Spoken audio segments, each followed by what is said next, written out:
Let's close off then with Opeth, The Last Will and Testament, already out.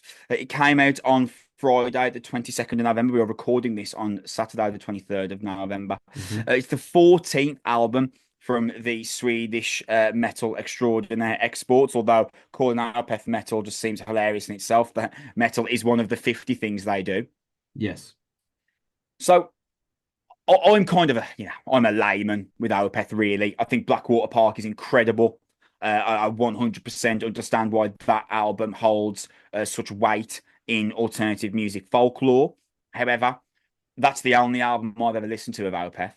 And my understanding of Opeth is that Blackwater Park, again, like I mentioned, with their kind of musical style, that's just one of the 13 different things they've done on an album.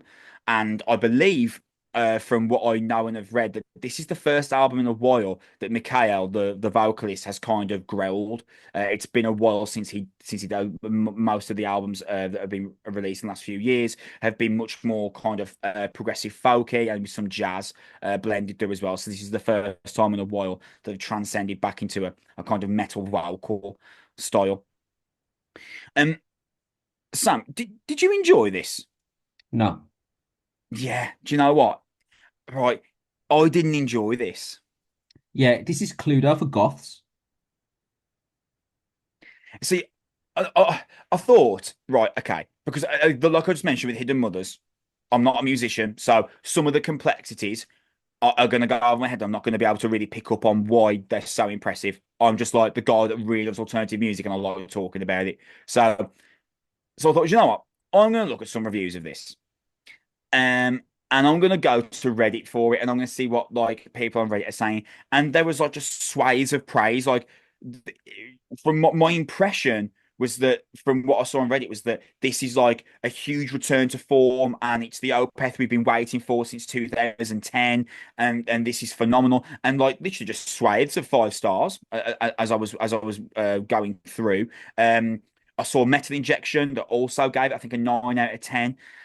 So I must just be missing something here. I must be missing something because I didn't. It's impressive. The musical arrangements are unbelievably well put together. I didn't find it was. I didn't enjoy it. I think I think it depends on the way that you approach it. And I think if you approach it as like this is a musical arrangement to a narrative and don't see it as like an album on its own merits and see it as the sonic accompaniment to this story that they've woven, then maybe you're allowed to see it where the music almost takes a back seat to the story that's being told, I guess. But listening to it just musically, I'm sorry, and I like Opeth. I like other Opeth songs. I like other Opeth records. I agree that Blackwater Park is really, really good. And I re-listened to some segments of Opeth stuff while we were waiting for the podcast to start, just to remind myself, be like, is it just me and the band? And there wasn't enough of the Opeth that I like in this. So the Opeth that I like is the guitar-based Opeth, where there's lead arrangements and it's clean and there's some Opeth songs that are just really, really beautiful. Really, really beautiful. Like you listen to Harvest, even to Soldier of Fortune and Ghost of Perdition and Window Pane and all sort of stuff in my time of need, where there's without being disrespectful, a bit more structure. To be honest, this, while impressive and a series of just honestly individually fantastic pieces of musical arrangement on their own, for me, don't seem to make a great deal of sense as a collected thing. Like it seems to keep dispersing itself from one thing to another. And if I just take out the fact that I'm impressed that the transition happens, I don't actually enjoy the thing that's taking place at all. Um, like again, and I'm hesitant to do this because maybe there's comments from the people being like, "You don't get Opeth." Then that's okay. Yeah, But I do really like prog. And I like one of my album of the year 2 years ago was an Ocean to Slumber record. Like I really like Between the Buried and Me. I really like a lot of prog metal groups. I like early Opeth. I like peak Opeth and the sort of stuff that they're doing. And I accept that maybe I'm just sad that they're not injecting more of the metal stylings into their music as much as I perhaps wish. Um, because this appears to be more of an accompaniment to a Broadway show or a piece of theatre than it actually seems to be a legitimate alternative music album, right? It just seems to have just enough metal and riffs to keep its toe in the alternative sphere.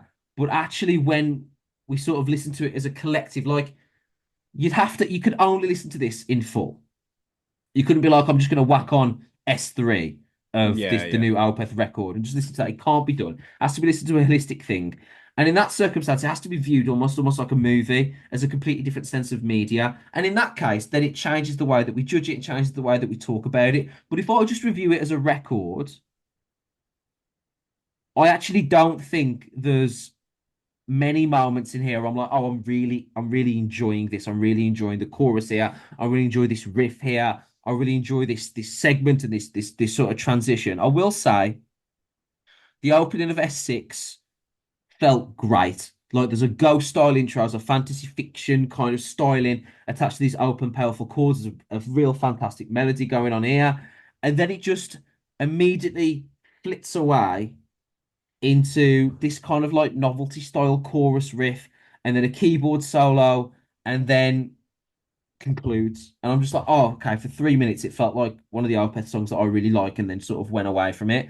Like if you just listen to this at parts, like you listen to the opening of this, it just feels like operatic and it feels theatrical.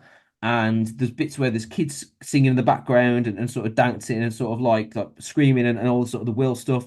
It's actually hard to judge for purely musical. You have to look at it as like an atmospheric thing. I think it's well put together and I think it's impressive. But I can't pretend that I enjoyed it massively.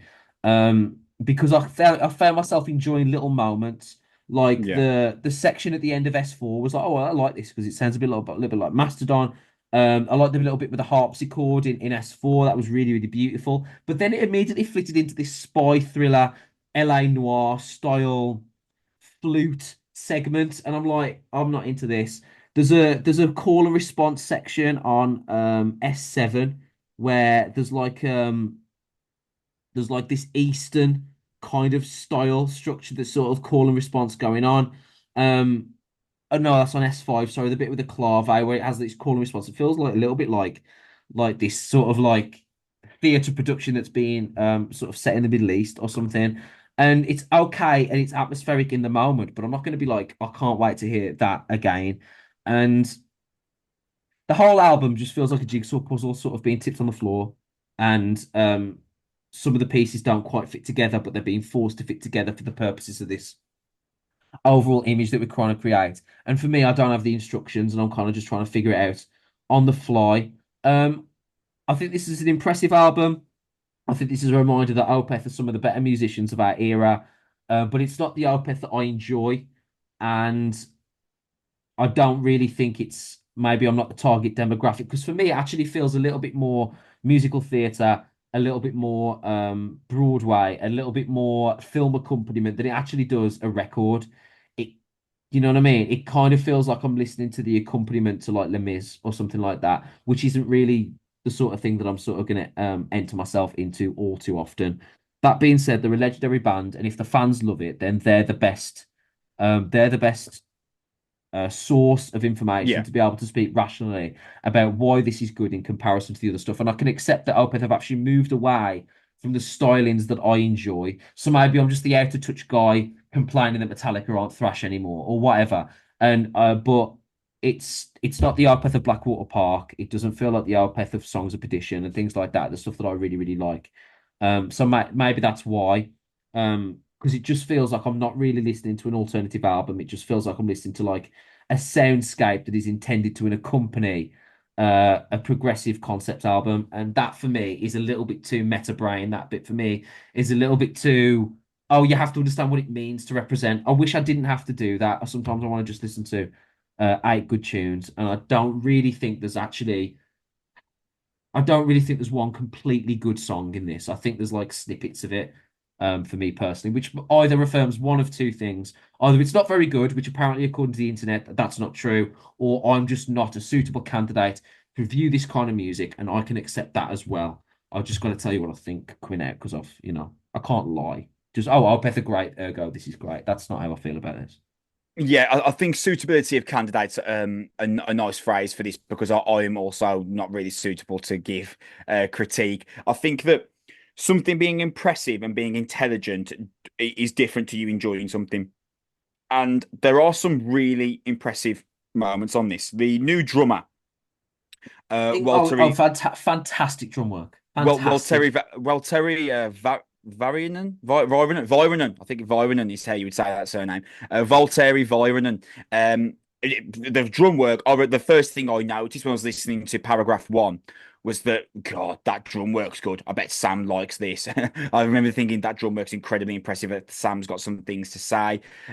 Also on paragraph one, they use some nice creeping synths in the middle eight, like they're kind of genuinely unsettling. Paragraph two's got some nice changes of pace and tonality, but there's an extended instrumental section which just doesn't really do much for me. It creates a pleasant backdrop. Other than that, like I'm just waiting for something of like real interest to me to happen. Paragraph three, there is a beautiful guitar solo on paragraph three, which is one of my favorite moments of the record. There's a nice pomp and circumstance to the multi-layered ending. For me, my favorite moment on the record was paragraph five because I think Mikhail's vocals sound best on that song out of the entire record. The growls are deep and cutting, and you got this really beautiful, complex musical patterns kind of circling around him. And there's so much to explain. There's so much to talk about in the way the track progresses. There are so many turns of pace and rhythm and fleets Mhm. between style that on paragraph five, it's a task just to like keep up with what's happening. And the reality is that I think that for this, I think it's really important that you're an Opeth fan. Like for the Opeth layman such as myself, who knows Blackwater Park and nothing more, I think this is a challenge. This is a smorgasbord of ideas, and sitting through this record is is quite a task unless you've got a particular love of like folk and jazz and experimentation. One thing I do think is really impressive about it is it's album 14 and Opeth is still dropping out concept albums. I mean, I think that is I th commendable in I itself. think right. I think this is like you mentioned the reviews. I'm reading the Lethal Injection review now, and it's glowing. You're right. Rather than seeing it as seven songs, right? And I think that there's probably. Have you ever heard that like there's prog metal fans listening to this to like ghosts, like in Interstellar, screaming against the screen, being like, "Of course, you Yeah, moron." yeah, But right, see it as one big song of which you enjoy certain moments of, certain snippets, like the way that you experience a film. And you're like, I liked that segment. And I'm yeah, reading the review, being like, Opeth fans are buzzing because there's returns to growls and returns to the tropes of classic Opeth songs and classic Opeth sound. So clearly, then, this should be viewed as one complete experience, of which the return to metal stylings and heavier tropes is going to be a victory for Opeth fans, no matter the individual success of those tropes themselves.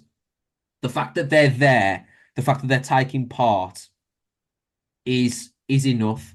Like, and that's perhaps the way to see it because if you see it that way, because even I just read this quote there that Mikkel calls albums observations rather than albums. yeah. Sort of like moments in time, snapshots of things. Well, and if that's the case, then reviewing this on a track by track basis as is traditional, and looking at this as an individual song, looking at for this stuff is probably inappropriate. And while it wasn't necessarily for me, I can appreciate the versatility and the musicality of the overall, and I can be pleased for Opeth fans that the returning to growls and the return to riffs is something that you would want. For me personally, other than it being impressive, it just felt like I wanted something else. Like maybe that's just me as a listener that I need to disconnect from my need for choruses or from my need for repetitive melody or from my need for structure. Maybe that's a reflection of me as a listener. But as I need those things, this did not provide that for me. But then again, it's the old Einstein quote, isn't it? If you judge a fish by its ability to climb a tree, it'll spend its whole life thinking that it's stupid. If you judge Opeth by its ability to write structured songs, you're going to spend your whole life thinking Opeth are rubbish. But that's not what Opeth are. So not for me, but maybe I'm looking at it through the wrong lens. If you're coming into this and you say, you know what, Sam, all I want to do is listen to an immersive soundscape with multiple genres, and I want to just get lost in the music and the narrative. Well, then, Opeth are your fucking band, mate. Yeah, man, they are They've the got one. 14 of them records, man. You sit down, you sit down and you get lost in that, and that is wonderful. And I think if you're a big earphones, close your eyes, listen to an album person, you're gonna have a great time with this.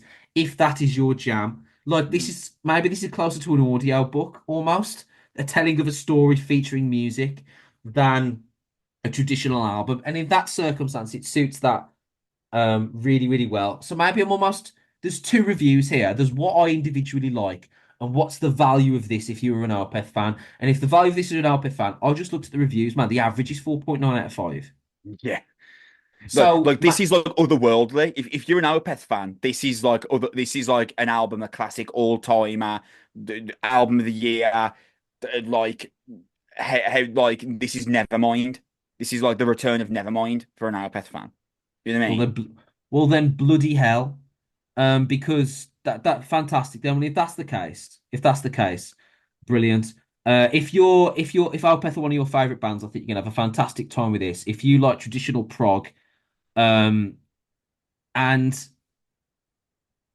that is your jam, and the way that you experience music is through that lens, then maybe you're gonna have a wonderful time with this. It's not necessarily for me, and I didn't enjoy it in large swathes. And the report to this where I was like, who is this for?